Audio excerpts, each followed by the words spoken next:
dans le 13h de RTI1. Bonjour à tous, voici les titres de cette édition.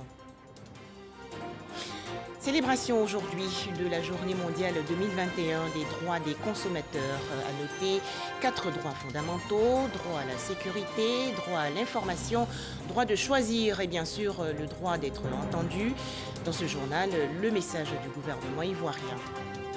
Dans cette édition également, le PAMO7, projet d'appui à la modernisation du secteur des transports et la facilitation du commerce. Ce projet lancé récemment par le ministère ivoirien des Transports vise à améliorer l'environnement et à réduire la prévalence du VIH-Sida. Enfin, le bilan de la répression des manifestations en Birmanie s'alourdit à 70 morts selon les Nations Unies. Mercredi 17 mars 2021, la Côte d'Ivoire tout entière va rendre hommage à son défunt Premier ministre Ahmed Bakayoko. Cette cérémonie va se dérouler sur l'esplanade du palais présidentiel dans la commune du Plateau. La dépouille du Premier ministre Ahmed Bakayoko est arrivée à Abidjan le 13 mars dernier. Un deuil national de 8 jours, du 12 au 19 mars prochain, a été décrété dans le pays. C'est aujourd'hui la journée mondiale des droits des consommateurs. Les consommateurs ayant le droit de choisir, d'être informés, le droit à la sécurité et le droit d'être entendus. En Côte d'Ivoire, le message du gouvernement est lu par le ministre du Commerce. Souleymane Diarra-Souba est au micro de Lansine Bakayoko. Dans le monde entier, environ 400 millions de tonnes de plastique sont produites chaque année. Et d'ici 2050, les experts estiment qu'il y aura plus de plastique que de poissons dans les océans. Les mêmes statistiques indiquent que 100 000 mammifères marins et 1 million d'oiseaux de mer sont annuellement tués du fait de cette pollution. Le plastique à usage unique représente 50% du plastique produit chaque année.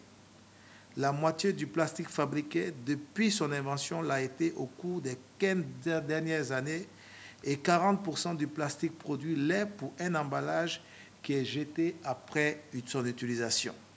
Pendant longtemps en Côte d'Ivoire, les emballages plastiques ont fait partie intégrante du système de production industrielle et de consommation. Malheureusement, ces sachets plastiques sont aujourd'hui déclarés nocifs pour la santé et même pour les ouvrages d'assainissement. C'est donc conscient des conséquences de la pollution plastique, à la fois pour l'environnement, l'économie et le bien-être des populations, que le gouvernement ivoirien, sous l'impulsion de son Excellence M. Alassane Ouattara, président de la République de Côte d'Ivoire, a adopté le décret portant interdiction de la production, de l'importation, de la commercialisation, de la détention et de l'utilisation des sachets plastiques.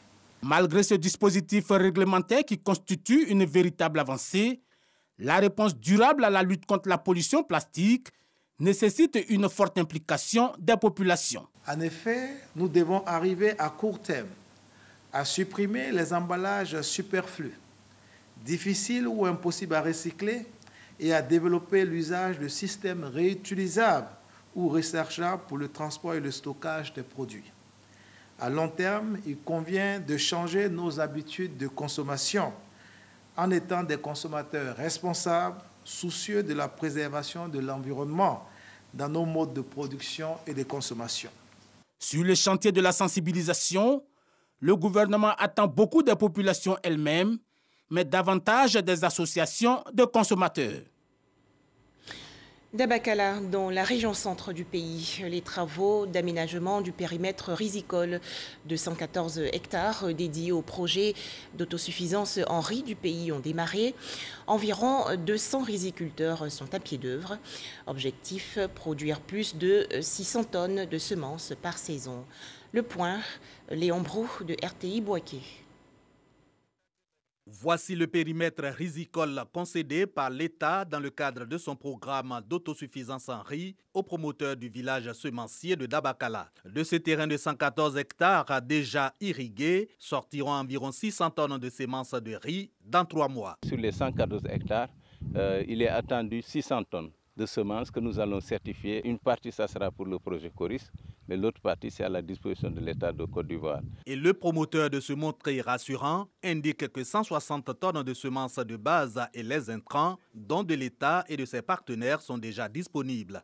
Côté mécanisation, du ressort toujours du promoteur, un parc de 50 tracteurs. Pareil pour les équipes d'encadrement et la main-d'œuvre constituée de 174 riziculteurs. Pour chaque hectare cultivé, en tout cas, le producteur il doit pouvoir avoir entre 600 à 800 000 jusqu'à 1 million. Les grands producteurs qui ont 3 hectares, c'est sûr qu'ils auront 3 millions au bout de 3 mois et demi. 2 millions de personnes de la région du Hambol vont directement vivre de ce projet de production de semences de riz. Dabakala va également approvisionner les autres périmètres rizicoles du pays. Possible donc l'atteinte de l'autosuffisance en riz à l'horizon 2025, se réjouissent les acteurs du projet, dont le ministère de la Promotion de la Riziculture. Ainsi, la Côte d'Ivoire pourra-t-elle faire l'économie de 500 milliards de francs CFA par an, coût de l'importation du riz, en plus de s'ériger en pays exportateur de semences de riz. Un mot à présent sur le projet d'amélioration et de mise en œuvre de la politique foncière rurale. Dans sa phase 1, le PAMOFOR a enregistré environ 34 000 demandes de certificats fonciers pour une prévision initiale de 16 000 attendus. Les explications dans ce reportage de Dangui Dangui. Le projet d'amélioration et de mise en œuvre de la politique foncière de Côte d'Ivoire, PAMOFOR, a enregistré quelques réalisations notables. Entre autres, la délivrance de 7 176 certificats fonciers représentant une surface de 581 986 hectares sur les 23 millions d'hectares qui constituent le domaine foncier rural ivoirien, selon l'agence foncière rurale. Toutefois, la poursuite du projet soulève de nombreux défis. Des villages ont disparu par des migrations, des villages ont été créés, des campements dans des forêts classées, des villages se sont déplacés vers des routes ou des autoroutes, prenant des emprises sur certaines voies, sur le tracé de certaines lignes électriques. Des villages sont regroupés spontanément. Face à ces défis, des représentants de 55 structures concernées par la problématique du foncier rural se sont réunis dans le cadre d'un atelier de réflexion et de partage d'expériences en vue de parvenir à des résolutions concrètes et à une feuille de route dont la mise en œuvre devrait être à la hauteur des enjeux du projet PAMOFOR. Chaque bout de terre doit avoir son papier. Ça doit être un certificat foncier ou un contrat. Et comme ça, le vivre ensemble sera assuré. On doit placer la Côte d'Ivoire sans délimitation des villages, sans délimitation des terres. Le projet PAMOFOR permet de dérouler 5 processus dans chaque village, notamment la clarification foncière, la consolidation des dispositifs de gestion foncière et la délivrance de certificats fonciers aux détenteurs de droits fonciers et exploitants agricoles. Autre actualité, ce projet vise à améliorer l'environnement, la sécurité des services de transport et à réduire la prévalence du VIH-Sida. Il s'agit du PAMO7, projet d'appui à la modernisation du secteur des transports et à la facilitation du commerce, financé à hauteur de 20 milliards de francs CFA par la Banque mondiale. Le PAMO7 a été lancé récemment à Bouaké, dans la région centre du pays, par le ministère des Transports. Les détails, Léon Brou de RTI Bouaké. Corridor Abidjan-Ouagadougou, entendez trajet Abidjan-Ouagadougou, 1189 km, environ 4000 camionneurs, 2000 travailleurs du sexe et une forte prévalence du VIH-Sida. Nous sommes à taux de 2,3% au niveau national. Donc il faut se retrouver entre 8 et 10% de prévalence sur ces différents corridors-là. Le manque d'information, le manque de moyens de prévention, la non-utilisation des moyens de prévention, l'activité intense des travailleurs du sexe sur ces différents corridors augmente la prévalence de VIH sur ces différents axes-là. Le corridor Abidjan-Ouagadougou aussi un levier de l'économie des deux pays avec pour le Burkina Faso par exemple au moins 35% du transit global à partir du port autonome d'Abidjan. Comment alors maintenir la place de cette route malgré le VIH-Sida? La réponse des ministères du Transport et de la Santé, c'est le PAMO7, le projet d'appui à la modernisation du secteur des transports. 6 mois pour améliorer l'environnement social du transport et du commerce le long réalisation du corridor Abidjan-Ouagadougou avec l'appui technique de l'organisation du corridor Abidjan-Lagos. Nous allons travailler sur place avec des ONG telles que l'AIMAS qui est outillé dans le marketing social, les hôpitaux généraux, les centres de santé, les ONG qui travaillent avec les camionneurs le long de la route. De telle sorte que le camionneur ait l'information juste pour se protéger, il ait les produits à sa disposition pour se protéger. C'est un programme qui est destiné à tous les acteurs, à la jeunesse, aux professionnels du sexe le long de ce corridor pour faire en sorte que nous puissions freiner la progression de la pandémie du VIH le long de ce corridor et par ricochet dans le secteur des transports. Entre autres volets de ce projet destiné à 2 600 000 personnes, accroissement de 50%, l'offre de services VIH, renforcement des capacités des personnels et centres de santé, le PAMOCET est financé par la Banque mondiale pour 45 millions de dollars, soit environ 20 milliards de francs CFA. Lutte contre les faux médicaments en Côte d'Ivoire. Le ministère de la Santé et de l'Hygiène publique a mis en place un projet pilote d'authentification des médicaments. Il s'agit d'un système de traçabilité élaboré par un partenaire technique allemand. Première cible, les antipaludéens. Ce projet a été présenté il y a quelques jours aux professionnels de la santé dans les locaux du ministère dans la commune du Plateau. Les explications de Didier Nguessan. Les médicaments contrefaits ou de qualité inférieure représentent une perte de 50 milliards de francs CFA par an pour le Trésor ivoirien. Dans la lutte contre ces faux médicaments, le ministère de la Santé et de l'Hygiène publique mise sur l'authentification. Il s'associe à une entreprise allemande pour lancer un projet pilote de 224 millions de francs CFA qui porte sur l'authentification des antipaludéens. La première phase du projet pilote comprend la fourniture aux pharmacies ivoiriennes de 50 000 masques équipés d'un code d'authenticité numérique, une formation en plus des employés de pharmacie ainsi qu'une campagne d'information pour le public. Le grand avantage de cette technologie, c'est qu'elle est, à part des médicaments, elle est applicable à tous les produits disponibles. On peut le voir, par exemple, même dans les produits de l'aéronautique. La première fois qu'on l'applique sur les médicaments, c'est ce projet en Côte d'Ivoire, ce qui permet à la Côte d'Ivoire d'être dans l'avant-garde.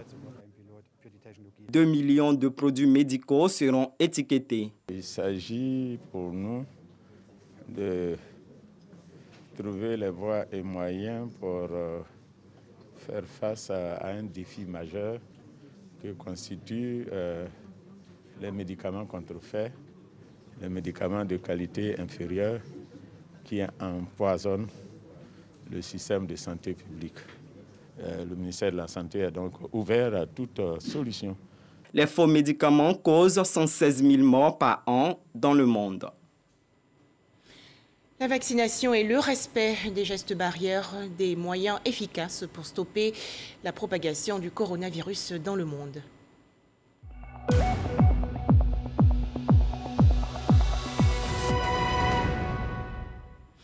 En Côte d'Ivoire, 349 nouveaux cas de coronavirus enregistrés hier par le ministère de la Santé et de l'Hygiène publique. Le pays compte actuellement 37 653 cas confirmés de coronavirus, 34 088 personnes guéries, 211 décès et 3 354 cas actifs. Respectons tous les gestes barrières contre le coronavirus. Dans l'actualité également, la signature d'une convention de partenariat entre la marine ivoirienne et l'Académie régionale des sciences et techniques de la mer. Objectif, renforcer leur collaboration dans le domaine de la formation et de l'appui technique. Les explications de Abou Sanogo. La Marine nationale de Côte d'Ivoire et l'Académie régionale des sciences et techniques de la mer formalisent et mutualisent leurs liens de coopération, d'où la signature de la convention cadre de partenariat pour sceller leurs visions communes et leurs intérêts communs. Nous voulons bien profiter vraiment de votre expérience, votre expertise, de vos infrastructures pour la formation de notre personnel au niveau du contenu du accord cadre. Ce partenariat va donc nous amener à fédérer davantage les capacités de nos deux institutions en vue d'outiller chacun pour la mise en œuvre de sa stratégie de développement et, in fine, accompagner le gouvernement dans son programme de développement.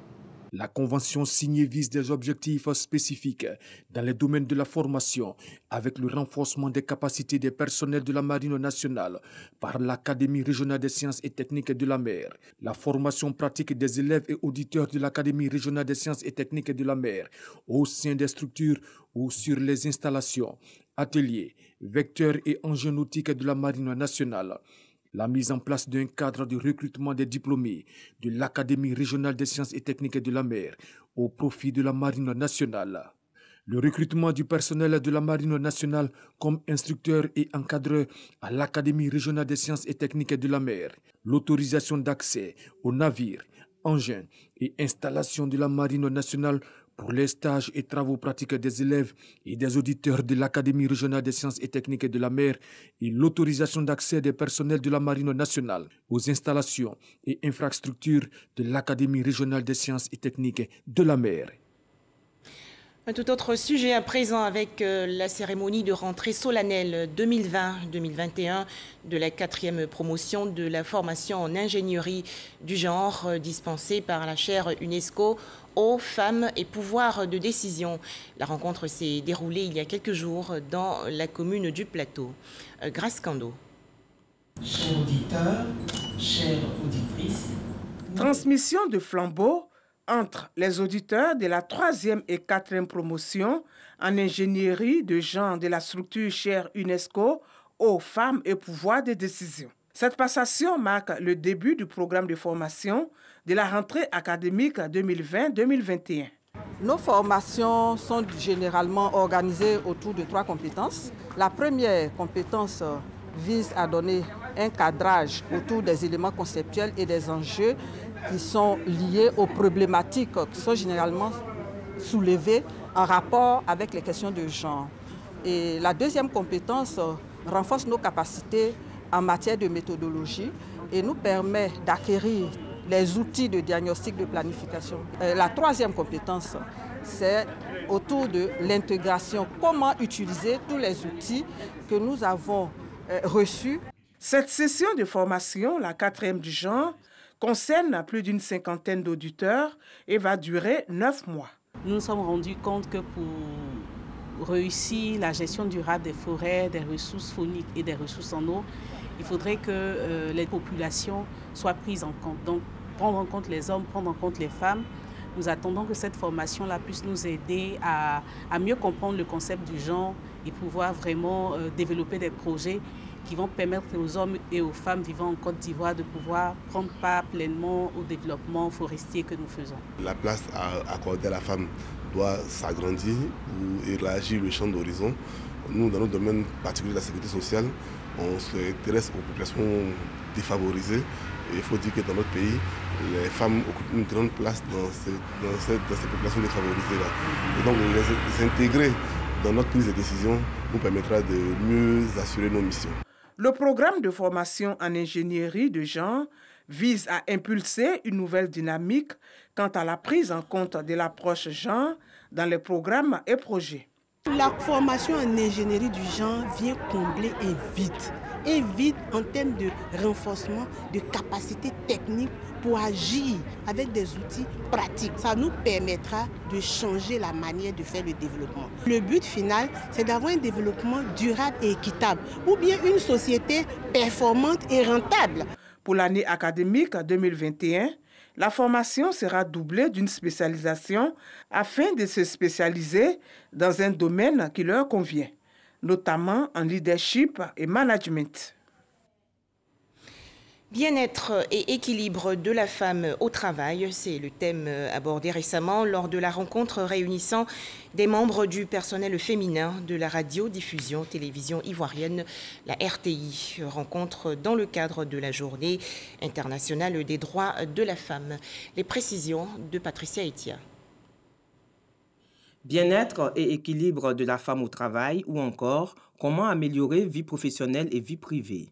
Autant de chapitres explorés ici par la coach et formatrice du cabinet Lola Wise avec toutes les femmes de la RTI à l'occasion de la Journée internationale de la femme. L'idée, c'est d'avoir une stratégie, de courir vers ses objectifs, ses rêves et d'anticiper les challenges, c'est-à-dire avoir une grande résilience face à l'adversité. Des sujets dans lesquels se retrouvent toutes les participantes. Selon elle, l'équilibre est l'un des éléments essentiels du bien-être. C'est vrai qu'il y a un trait d'union, mais un trait d'union qui est très rétréci parce que justement, c'est pas toujours évident de faire la part des choses. On essaie d'allier la vie professionnelle à la vie privée, mais avec beaucoup de difficultés, il faut le reconnaître. Il faut pouvoir s'organiser, faire un bon planning. Pour ma part, le maître mot, c'est l'organisation.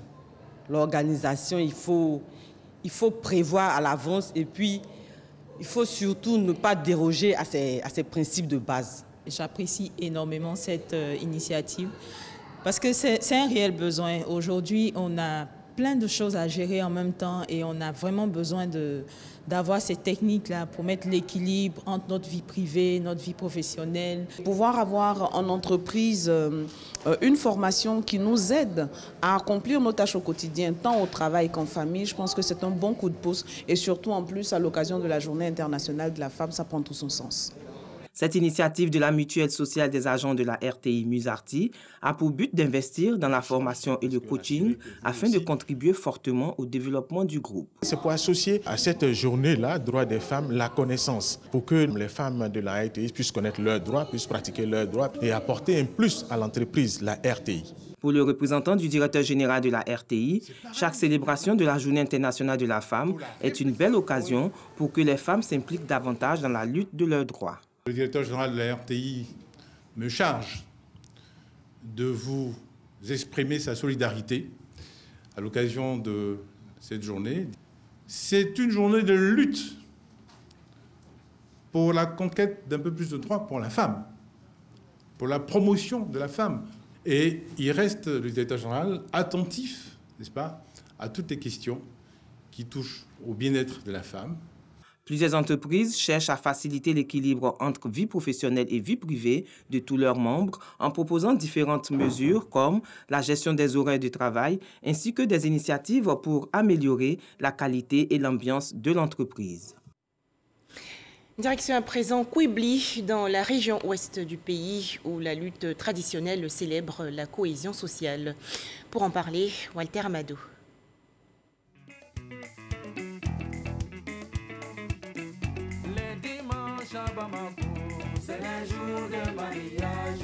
Si les dimanches à Bamako, au Mali, sont des jours de mariage, ce n'est pas forcément le cas à Nidrou, dans le département de Kouibli. Ici, les dimanches sont mis à profit pour des moments de réjouissance à travers la lutte traditionnelle.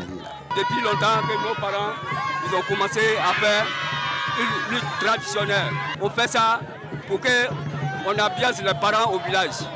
Donc, on est là pour organiser toujours, chaque dimanche. Ceux qui ont le droit de cesse, uniquement les Robés. Les femmes ne luttent pas, les femmes viennent pour assister. De 13h à 18h30, l'une des plus grandes places publiques du village accueille la compétition de lutte traditionnelle.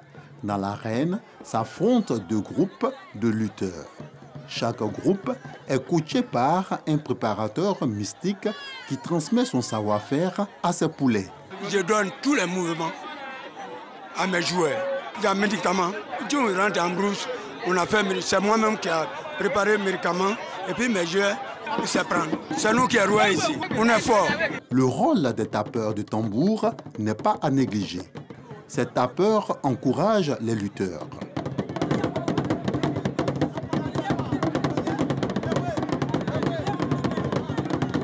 Lors des combats, il nous a été donné de remarquer les surveillants de l'espace de bataille. À l'aide de chicottes, ils maintiennent l'ordre et usent parfois de gestes effrayants afin de faire respecter les limites du rectangle. La lutte traditionnelle à Nidrou, c'est aussi les supporters qui mettent l'ambiance à chaque victoire.